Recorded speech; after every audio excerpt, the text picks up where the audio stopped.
नमस्कार विद्यार्थी मित्रांनो, आज आपण इयत्ता 5वी वर्गासाठीचं असणारं मराठी पाठ्यपुस्तकामधील आपल्याला पाठ अभ्यासावयाचा आहे. तर बघा, लक्ष द्या. आपण कुटुंबामध्ये राहत असताना आपल्या कुटुंबातील आई वडील हे आपलं पालनपोषण करत असतात आणि तेव्हा आपल्याला दररोजचं जे भोजनाची जी काही व्यवस्था असते, जेवणाची व्यवस्था असते, ते आपले आई वडील आपलं करत असतात. तेव्हा आपण लहानाचे मोठं होत असतो. तसंच आपल्या जेवणाचा किंवा भोजन करण्याचा जो काही अन्न वगैरे जे आहे, हे जर बनवत कोण असेल तर आपली आई बनवत असते. आणि बघा, लक्ष द्या विद्यार्थी मित्रांनो, की आई ही आपली दररोज आपल्याला शाळेत जात असताना टिफिन तयार करून आपल्याला देत असते आणि आपण तो घेऊन आपण शाळेमध्ये ते येत असतो. पण आपण हे लक्षात घेत नाही आहे किंवा त्याचा विचार करत नाही. आपली आई दररोज हे कशा प्रकारचं स्वयंपाक तयार करत असते ते. जर आपण इथं विचार केला तर आपल्या असं लक्षात येईल की आई आपल्याला दररोज जे काही स्वयंपाक करून टिफिन तयार करून देत असते, तर ते खूप मेहनतीने ती करत असते. आता जो स्वयंपाक करत असते तो कशाच्या सहाय्याने करते, हा जर प्रश्न तुम्हाला विचारला तर निश्चित तुम्ही याचे उत्तर द्याल. आपली आई जे अन्न तयार करत असते, अन्न शिजवत असते, तर ते अन्न गॅसच्या सहाय्याने किंवा चुलीवरती वगैरे सरपणाच्या सहाय्याने अन्न शिजवत असते. अशा प्रकारचे उत्तर तुम्ही नक्कीच द्याल. तेव्हा हे जे अन्न शिजवण्यासाठी लागणारं साहित्य जे आहे, त्यास आपण इंधन असं म्हणतो. तेव्हा हे जे लागणारं इंधन आहे, जे सरपण आहे, ते अत्यावश्यक स्वरूपाचं आहे आणि मर्यादित आहे, म्हणजे लिमिटेड आहे. तेव्हा याचा उपयोग कशा प्रकारे केला पाहिजे आपण, यासाठी आपण इथं विचार करणं गरजेचं आहे. तेव्हा अशाच प्रकारचा इंधन यावर आधारित असणारा जो काही पाठ आहे, तो पाठ आज आपण अभ्यासणार आहोत. या पाठाचं नाव आहे इंधन बचत. पाठ 11वा, इंधन बचत.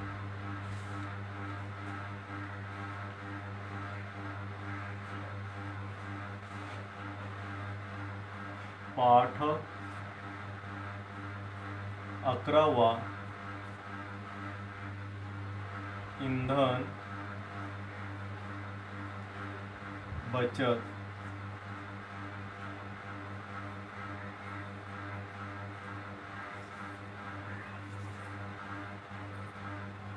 इंधन बचत. आता इंधन म्हणजेच नेमकं काय, इंधन कशाला म्हणायचं? आता हे जे इंधन आहे, या इंधनापासून आपल्याला ऊर्जा मिळत असते. आता हे वेगवेगळ्या प्रकारचं असं हे इंधन आहे. यामध्ये स्वयंपाक बनवण्यासाठी लागणारं जे काही इंधन आहे, त्याचा जर आपण विचार केला तर सरपण जे लाकडी आहे, लाकडं वगैरे फोडून त्यापासून हे सरपण म्हणून आपण आणतो, त्यास आपण इंधन असं म्हणतो. तसेच स्टोव आहे. स्टोवमध्ये रॉकेल टाकून आपण त्यापासून स्वयंपाक तयार करत असतो. तसेच गॅस सिलेंडर आहे. अनेक अशा प्रकारचे आता इलेक्ट्रॉनिक सुद्धा साधनं आलेली आहेत. तसेच सौर ऊर्जा आहे. अशा प्रकारचं अनेक हे इंधनच आहे. तर मित्रांनो बघा, इंधन जे आहे ते मर्यादित आहे, लिमिटेड आहे. याचा उपयोग आपण खूप विचार करून व्यवस्थित पद्धतीनं जेवढा आवश्यक आहे तितकाच आपण याचा उपयोग करणं आपल्याला गरजेचं आहे.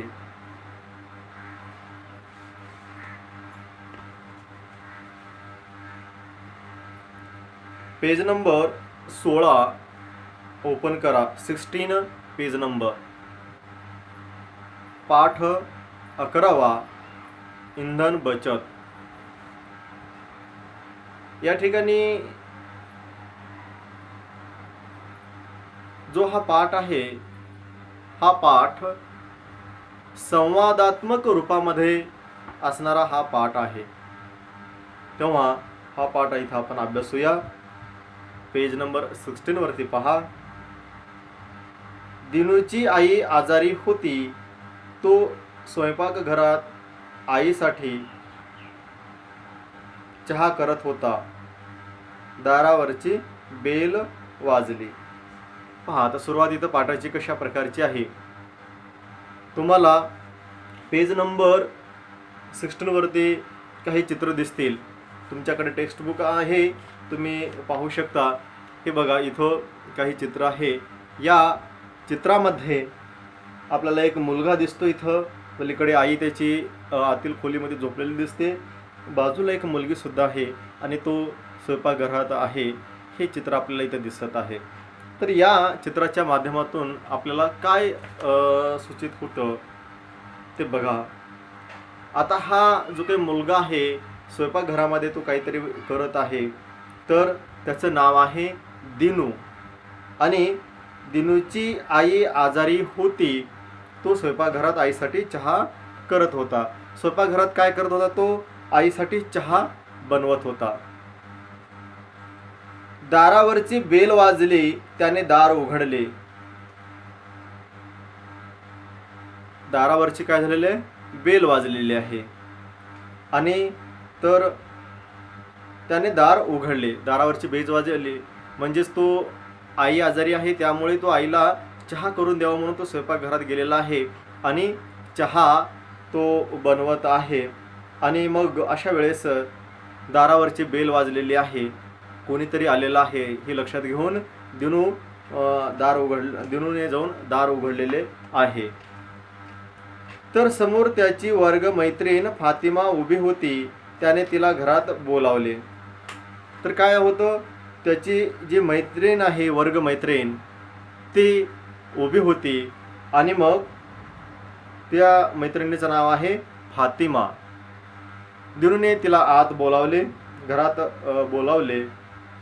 पुढे बघा, दिनू काय म्हणतो ते बघा. दिनू, फातिमा ये बस. फातिमा, दिनू तू काय करतोस? त्याची वर्गमैत्रिणी जी आहे फातिमा, ती घरी आलेली आहे. त्याने आत बोलवलं आणि फातिमाला त्याने म्हणलं की फातिमा ये आणि बस. मग फातिमाने त्यास विचारलं, दिनू तू काय करतोस? दिनू, आईसाठी चहा करतोय. तुझ्यासाठीही करू का? पहा, दिनू काय म्हणू लागला, मी आईसाठी चहा करत आहे, तुझ्यासाठी सुद्धा मी करू का चहा? असा तो त्याच्या मैत्रिणीशी विचारतो. फातिमा हसत हसत, नको, मी चहा घेत नाही. काय रे, एक कप चहा करण्यासाठी एवढं मोठं पातेलं? पहा, आता इथं फातिमा म्हणू लागलेली आहे.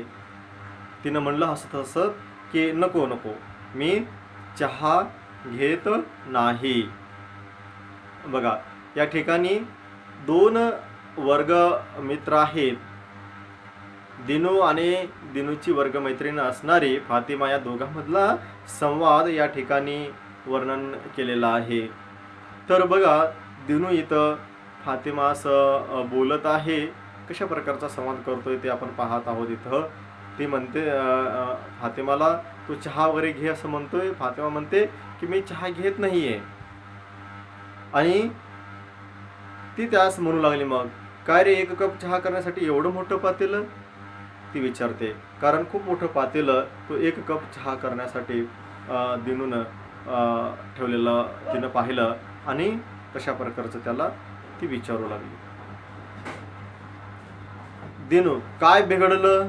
आता दिनूला याचा काही अंदाज नव्हता. मग दिनू म्हणू लागला, काय बिघडलं मग एवढं मोठं पातेलं ठेवलं तर? अशा प्रकारचं तो आपल्या मैत्रिणीशी बोलतो. फातिमा, अरे छोटं पातेलं घेतलं असतंस तर पाणी लवकर उकळलं असतं. मग फातिमा त्याला समजावू लागली. ती म्हणते, अरे 1 कप चहा करण्यासाठी एवढं मोठं पातेलं आवश्यक नाही आहे आणि यासाठी फक्त छोटंसं जर पातेलं तू घेऊन हा जर चहा करत असशील किंवा करावं लागलास तर ते चहा लवकर उकळेल, लवकर गरम होईल. फातिमा, अरे छोटं पातेलं घेतलं असतंस तर पाणी लवकर उकळलं असतं. ज्यासाठी जे पाणी ठेवलेलं आहे ते छोटं भांडं घेऊन किंवा छोटं पातेलं घेऊन जर ठेवलं असतं तर लवकर ते पाणी उकळलं असतं, असं ती समजावू लागली. दिनू, हे माझ्या लक्षातच आलं नाही. दिनू काय म्हणू लागला की हे माझ्या लक्षातच आलेलं नाही. फातिमा, अरे छोट्या पातेल्यामुळे चहा लवकर झाला असता आणि हो, इंधनाची म्हणजे गॅसचीही बचत झाली असती. समजलं? मग दिनूला फातिमा समजावू लागली. ती काय म्हणते बघा, अरे छोट्या पातेल्यामुळे चहा लवकर झाला असता. मग ती समजावत आहे की जर तू छोटं पातेलं घेतलं असतं, कारण तुला 1च कप चहा करायचा आहे आणि मोठं पातेलं घेतल्यामुळे त्या ठिकाणी त्यास ते पाणी उकळण्यासाठी जास्तीची ऊर्जा, जास्तीची उष्णता लागते, त्या ठिकाणी जास्ती इंधन लागतं. तेव्हा 1 कपासाठी छोटं पातेलं घेऊन जर तू ठेवलंस तर त्या ठिकाणी खूप कमी ऊर्जा किंवा इंधन लागतं आणि ते पाणी लवकर उकळतं, चहा लवकर होतो. अशा प्रकारचं फातिमा त्यास समजावून सांगते. इंधनाची म्हणजे गॅसचीही बचत झाली असती. समजलं? बघा, ती अशा प्रकारचा संवाद आपल्या वर्गमित्राशी करते. ती म्हणते की गॅसचीही बचत झाली असती, म्हणजे गॅस जास्त लागला नसता, इंधन बचत होते. हे अशा प्रकारचं फातिमा दिनूला समजावत आहे. दिनू, समजलं आणि लक्षातही आलं. दिनूने चहा कपात ओतला आणि आईला नेऊन दिला. बघा, दिनू म्हणू लागला, समजलं आणि लक्षातही आलं माझ्या. हो, बरोबर आहे फातिमा तुझं, मला आता समजलेलं आहे आणि माझ्या लक्षात पण आलं. आणि असं म्हणून मग दिनूने चहा कपात ओतला आणि तो आईला नेऊन दिला. अशा प्रकारे बघा विद्यार्थी मित्रांनो, इथं लक्ष द्या की इंधन बचत हा जो काही पाठ इथं आहे, इथं आपण अभ्यासत आहोत, तर या इंधन बचत या पाठाच्या माध्यमातून आपल्याला एक चांगल्या प्रकारची एक शिकवण मिळते की आपल्याला आवश्यक आहे तेवढंच आपण इंधनाचा उपयोग केला पाहिजे. तसेच आपण 1 कप चहा करणार आहोत, 2 कप चहा करणार आहोत, तर पातेलं छोटंसं घेऊन आपण ते गॅसवर ते ठेवून पाणी उकळलं तर लवकर पाणी उकळतं आणि इंधन खूप कमी लागतं. आपल्याला 1-2 कप चहा करायचा आहे आणि खूप मोठं पातेलं जर आपण यूज केलं, त्याचा उपयोग केला, तर त्यासाठी इंधन खूप लागेल ते पाणी उकळण्यासाठी आणि मग या ठिकाणी इंधनाची बचत होणार नाही आहे आणि चहासुद्धा लवकर होणार नाही. म्हणून आपण इंधन बचत केलं पाहिजे. अनेक प्रकारचं इंधन आहे, तर या इंधनाचा आपण जितका काटकसरीने उपयोग करूया तेव्हा सर्व मानवासाठी हे उपयोगाला येऊ शकेल. तेव्हा विद्यार्थी मित्रांनो, हा जो काही इथं पाठ आहे, या पाठावर आधारित काही स्वाध्याय इथं देण्यात आलेले आहेत. तर या ठिकाणी एका वाक्यात उत्तरे लिहा ही असणारं जे काही स्वाध्यायीचे प्रश्न आहेत, या प्रश्नाचे उत्तरही तुम्हाला इथं लिहावयाचे आहेत. तसेच या पाठाविषयी काही शंका जरी तुमच्या मनामध्ये असेल तरी त्यावर आधारित काही प्रश्नही तुम्ही विचारू शकता. तसेच काही पेज नंबर 16वरती काही चित्रसुद्धा दिलेले आहेत, ते चित्रही तुम्हाला पाहायचं आहे आणि त्यावर आधारित काही प्रश्न तुम्हाला इथं सांगायचे आहेत, सोडवायचे आहे. बघा, एका वाक्यात उत्तरे हा जो काही पहिला प्रश्न आहे, या प्रश्नाच्या खालील असणारे उत्तरं म्हणजे प्रश्न हे तुम्हाला लिहायचे आहे, त्याची उत्तरं लिहायचे आहेत. दुसरा जो प्रश्न आहे, खालील चित्रे पहा, त्या खालील वाक्य वाचा, इंधन बचतीचे आणखी मार्ग सांगा असं म्हणण्यात आले. पाणी तापवताना पातेल्यावर झाकण ठेवा. आता पाणी तापवायला आपण ठेवल्यानंतर त्याच्यावर आपण झाकण काहीतरी ठेवलं पाहिजे. त्याचं कारण काय आहे तर ते वाफ वर न जाऊ देता आपण वर झाकण ठेवल्यामुळे पाणी लवकर तापलं जातं. हे त्याच्या पाठीमागचं असणारं कारण. सायकलवरून प्रवास करा. शक्यतो जवळचा जिथं कुठं प्रवास आपल्याला करावा लागत असेल तर तो आपण सायकलवरून केला पाहिजे, जेणेकरून इंधन बचत होते. हा महत्त्वाचा त्यामधील असणारा पॉईंट आहे. आणि तसेच आपला व्यायामसुद्धा होतो, या दोन्ही गोष्टी. त्यानंतर बसने रेल्वेने प्रवास करा. बसने रेल्वेने प्रवास करा असं म्हणण्यात आलेलं आहे. म्हणजे जेणेकरून बस रेल्वेने प्रवास केल्यामुळे जास्तीत जास्त लोक त्याने प्रवास करू शकतात आणि इंधन त्यामधूनही बचत होते आणि राष्ट्रीय संपत्तीमध्ये सुद्धा वृद्धी होऊ शकते. त्यानंतर पेज नंबर 17वरती काही चित्र देण्यात आलेले आहेत, ते बघा. सौर ऊर्जेचा वापर करा. आता सौर ऊर्जा म्हणजेच सूर्याची असणारी ऊर्जा, त्या सौर ऊर्जेचा उपयोग आपण केला पाहिजे. आज आपण पाहिलं तर बघा, सौर ऊर्जेवर असणारे अनेक बल्ब आलेले आहेत आणि त्याचाही आपण इथं उपयोग केला पाहिजे. तसेच इतर वेगवेगळ्या अन्नपदार्थ शिजवण्यासाठी किंवा पाणी तापवण्यासाठी अशा बऱ्याच प्रकारासाठी सुद्धा आता सौर ऊर्जेचा उपयोग करण्यात येऊ लागलेला आहे. हे महत्त्वाचं त्यामध्ये असणारं आहे. आता प्रश्न तिसरा बघा, खाली दिलेला आहे, काही चित्र दिलेली आहेत, तुमच्या लक्षात येईलच. खालील साधने ओळखा. ही साधने वापरण्यासाठी कोणते इंधन लागते? यापैकी कोणते साधन वापरल्यामुळे सर्वात जास्त इंधन बचत होते ते घरी चर्चा करून सांगा. विद्यार्थी मित्रांनो, इथे वेगवेगळ्या प्रकारचे चित्र दिलेले आहेत. तुम्ही हे या प्रकारचे घरी चर्चा करायची आहे आणि यावर आधारित तुम्हाला काही प्रश्न सोडवायचे आहेत. या ठिकाणी वेगवेगळ्या प्रकारचे हे साहित्य देण्यात आलेलं आहे स्वयंपाक बनवण्यासाठीच, आणि यासाठी कोणतं इंधन लागतं आणि त्यामधून इंधन कोणतं बचत होतं ते बघायचं आहे आपल्याला, आणि त्याचं त्या प्रकारे आपल्याला ते प्रश्न सोडवायचे आहेत. अशा प्रकारचं इंधन बचत हा जो काही पाठ आहे तिथं संपलेला आहे. या पाठावर आधारित जे काही स्वाध्यायासाठी जे काही इथं प्रश्न देण्यात आलेले आहेत ते प्रश्न तुम्हाला लिहायचं आहे, लिहिणं आवश्यक आहे. तसेच वर्कबुकमध्ये काही प्रश्न देण्यात आलेले आहेत, तर वर्कबुकमधील हे प्रश्न तुम्ही चांगल्या प्रकारे सोडवावा. यानंतर 12वा लेसन एक आहे, तोही आपल्याला इथं अभ्यासायचा आहे. 12वा लेसन हे खूप महत्त्वपूर्ण असा असणारा हा लेसन आहे, इथं तो आपण अभ्यासूया.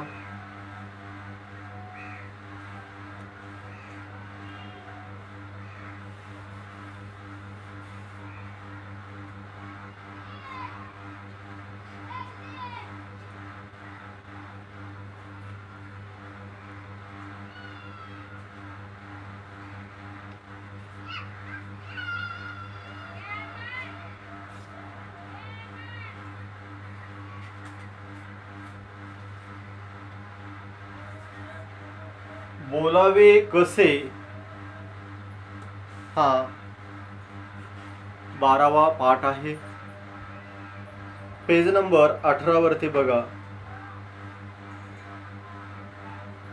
यामध्ये पहिला प्रसंग आहे.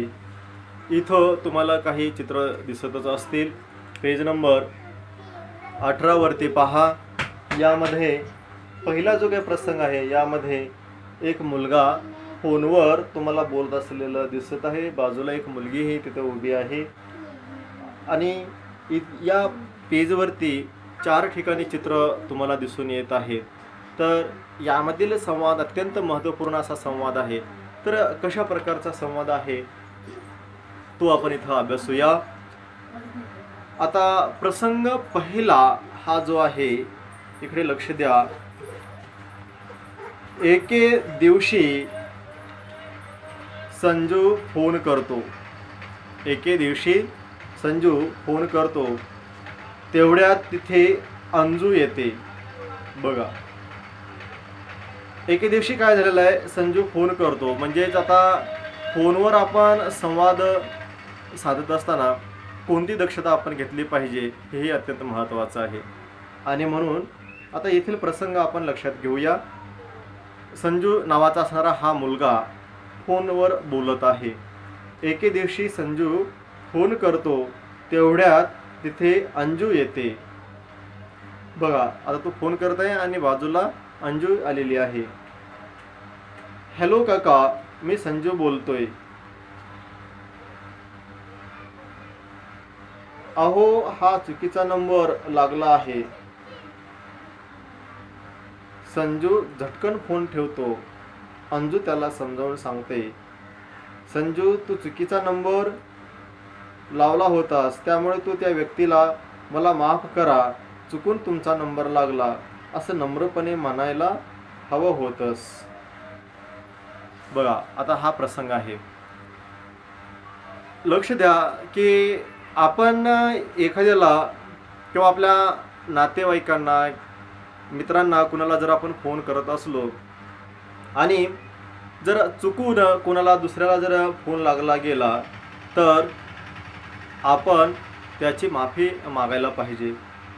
इथं पहिला जो काही प्रसंग आहे पहिल्या चित्रामध्ये, तो प्रसंग बघा की इथं संजू हा काय करतोय, फोन लावतोय आणि तो म्हणतो, हॅलो काका, मी संजू बोलतोय. पण तिकडून आवाज येतो, अहो, हा चुकीचा नंबर लागला आहे. तो काकाला म्हणून बोलण्यासाठी तो फोन लावलेला आहे. अशा वेळेस तो फोन लावला, पण पलीकडे जो फोन लागलेला आहे तो दुसऱ्याच चुकीचा नंबरवर गेल्यामुळे तिकडून आवाज येतो की अहो, हा चुकीचा नंबर आहे. मग संजू झटकन फोन ठेवतो आणि अंजू मग त्याला समजावून सांगते. तो काय करतो, झटकन फोन खाली ठेवून देतो. मग अंजू त्याला समजावून सांगते, संजू, तू चुकीचा नंबर लावला होतास, त्यामुळे तू त्या व्यक्तीला मला माफ करा, चुकून तुमचा नंबर लागला असं नम्रपणे म्हणायला हवं होतंस. तर बघा, अंजू त्याला समजावून सांगत आहे. अंजू म्हणते की हे संजू, तू चुकीचा नंबर लावल्यामुळे त्या व्यक्तीला, चुकीच्या व्यक्तीला हा फोन गेलेला आहे. तेव्हा त्या व्यक्तीला आपण माफी मागितली पाहिजे, मला माफ करा, चुकून नंबर लागलेला आहे असं म्हणून मग आपण नंतर फोन ठेवला पाहिजे. ही सभ्यता आहे. म्हणून ही काही नैतिक जे काही गोष्टी आहेत, नैतिकता जी आहे ती आपण पाळली पाहिजे. अशा प्रकारचा विचार या ठिकाणी अंजू संजूला समजावून सांगते. खूप सुंदर असा हा असणार हे प्रसंग आहे.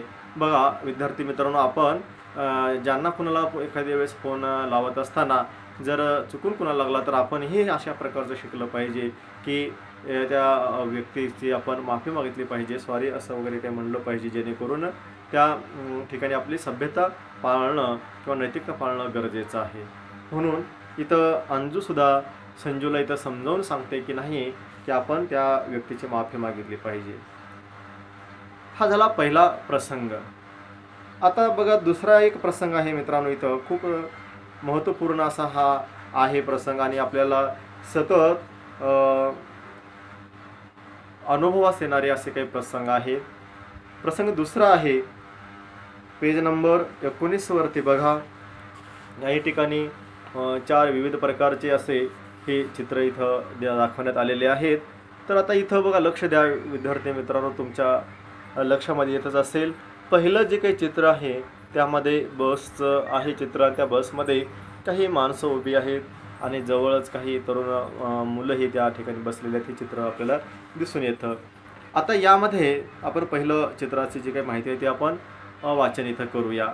बघा, बसमध्ये खूप गर्दी, शेजारी एक आजी उभ्या आहेत.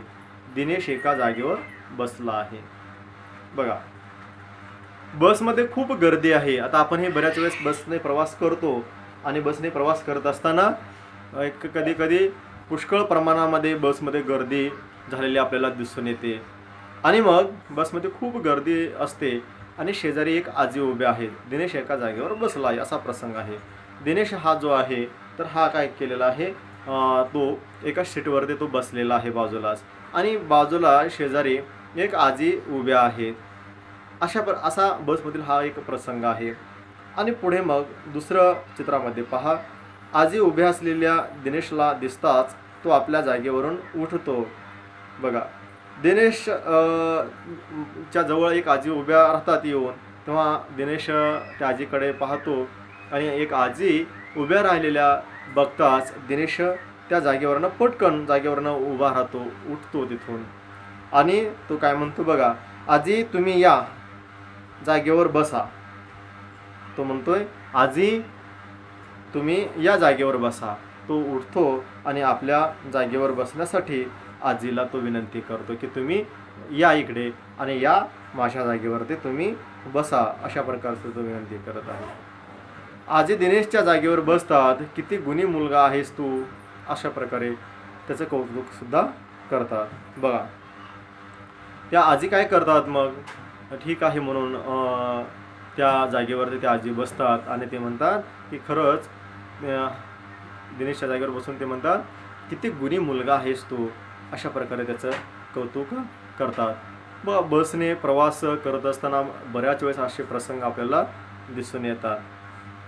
आणि मग इथं आजी वृद्ध व्यक्तींना बस रेल्वेमध्ये बसण्यास जागा देणं हे सर्वांचं कर्तव्यच आहे. आजी दिनेशकडे कौतुकाने पाहतच राहिल्या. बघा, दिनेश काय म्हणू लागला मग, आजी वृद्ध व्यक्तींना बस रेल्वेमध्ये बसण्यास जागा देणं हे सर्वांचं कर्तव्यच आहे. दिनेश सांगू लागला की तसं नाही आजी, तुम्ही किंवा दिनेश म्हणतो की जे काही वृद्ध व्यक्ती आहेत त्यांना बस किंवा रेल्वे या ठिकाणी त्यांना बसण्यासाठी जागा देणं हे कर्तव्यच आहे आणि ते आपण केलं पाहिजे किंवा ते पाळलं पाहिजे. अशा प्रकारचं दिनेश त्या आजींना बोलतो आणि मग आजी दिनेशकडे कौतुकाने पाहतच राहिल्या. बघा विद्यार्थी मित्रांनो, इथं अत्यंत महत्त्वपूर्ण असा हा इथं प्रसंग वर्णन करण्यात आलेला आहे. आजच्या काळामध्ये जर विचार केला, आज असं आपल्याला दिसून येतं की बस आलेली आहे आणि तरुण मुलं मुली बसकडे वेगाने धावतात आणि मग आत त्या बसमध्ये जाऊन सीट धरण्याचा प्रयत्न ते करत असतात, हे आपल्याला दिसून येतं. बऱ्याच वेळेस असंही लक्षात येतं, तुम्ही सूक्ष्म निरीक्षण केल्यानंतर लक्षात येईल की मुलं वेगाने बसकडे धावतात आणि खिडकीमधनं जिथून जागा मिळेल तिथून आत जाण्याचा प्रयत्न करतात, जातात आणि आत जाऊन त्यावरती मग एक नाही, दोन नाही, 4-5 सीटसुद्धा मुलं जागा धरतात. ही माझ्या मित्राची आहे, ही माझ्या मैत्रिणीची आहे, अशा प्रकारचं म्हणून ती जागा धरत असतात, पकडत असतात. आणि मग त्या ठिकाणी आपल्या मित्रांना मैत्रिणींना बसण्यासाठी ती जागा धरत असतात आणि मित्रांनाच बसण्यासाठी ते देत असतात आणि स्वतःही बसल्यानंतर ते अस्तव्यस्त अशा प्रकारचं बसतात. आणि मग एखादी व्यक्ती जरी बसण्यासाठीची जागा होऊ शकत असेल तरीही ते सरकून जागा देत नाही. हे सध्याचं जे काही वातावरण आपल्याला दिसून येतं तर हे खूप चुकीचं असं आहे. तर या प्रसंगामध्ये जे आपण पाहिलं की जे वृद्ध व्यक्ती वगैरे आहे तर त्याला आपण जागा दिली पाहिजे. पण आजच्या घडीला ज्यावेळेस बसमध्ये कोणी वृद्ध आलेले असेल, कोणी वृद्ध महिला असेल, वृद्ध पुरुष असेल तर किंवा एखादी आजारी व्यक्ती असेल तर आपण त्यांना उठून जागा दिली पाहिजे. हे आपलं कर्तव्य आहे, हे नैतिकता आहे आणि हे नैतिक मूल्य आपण शिकलं पाहिजे, आत्मसात केलं पाहिजे. आपण तरुण आहोत, आपल्याकडे क्षमता आहे, आपण उभं राहू शकतो. तर जे कमजोर असे काही व्यक्ती आहेत त्यांना बसण्यासाठी आपण उठून जागा देणं हे आपलं कर्तव्य असतं आणि ते कर्तव्य पालन करणं आवश्यक आहे. तसं इथं दिनेशनं आता बघा या पाठाच्या अनुषंगानं आपण ही चांगली गोष्ट जी आहे हे शिकणं गरजेचं आहे. आपण इथं 2 प्रसंग अभ्यासलेले आहेत. तर या दोन्ही प्रसंगामधून आपल्याला खूप चांगल्या प्रकारची शिकवण मिळते. आपण प्रवास करत असताना जर बसमध्ये कोणी वृद्ध व्यक्ती, महिला किंवा आजारी व्यक्ती कोणी जर आलेलं दिसलं आपल्याला तर आपण आपल्या जागेवरनं उठून त्या व्यक्तीस आपण जागा दिली पाहिजे, जेणेकरून त्यांना काही त्रास होणार नाही. कारण आपण उभं राहू शकतो, आपल्याकडे क्षमता आहे, पण अत्यंत वृद्ध असणाऱ्या व्यक्तींना उभं राहण्याला त्रास होतो. तेव्हा हे आपण ओळखलं पाहिजे आणि माणुसकीच्या या नात्यानं आपण त्यांना हे बसण्यासाठी आपण जागा करून दिली पाहिजे, हे आपलं कर्तव्य आहे. तसं हा दुसरा जो प्रसंग आहे हा दुसरा प्रसंग खूप चांगल्या प्रकारची शिकवण आपल्याला इथे देतो. पहिल्या प्रसंगामध्ये आपण फोनवर बोलत असताना जर चुकीचा नंबर कोणास लागला तर आपण त्याची माफी मागून मग आपण फोन ठेवला पाहिजे. ही सुद्धा एक नैतिकता आपल्याला या ठिकाणी पहिल्या प्रसंगावरून शिकलो. आणि दुसऱ्या प्रसंगामध्ये प्रवास करत असताना कोणी वयोवृद्ध व्यक्ती वगैरे असेल तर त्यांना आपण जागा दिली पाहिजे. हे अशा प्रकारचे जे काही कर्तव्य आपले आहेत, हे कर्तव्याचं पालन आपण केलो तर निश्चितच आपण चांगलं जीवन जगू शकतो. तर हे 2 पाठ इथं आपण अभ्यासलेले आहेत. यावर आधारित असणारे स्वाध्यायाचे प्रश्न जे आहेत ते प्रश्न तुम्हाला सोडवायचे आहेत. तसेच वर्कबुक जे आहे ते वर्कबुकसुद्धा तुम्हाला सोडवणं आवश्यक आहे. धन्यवाद.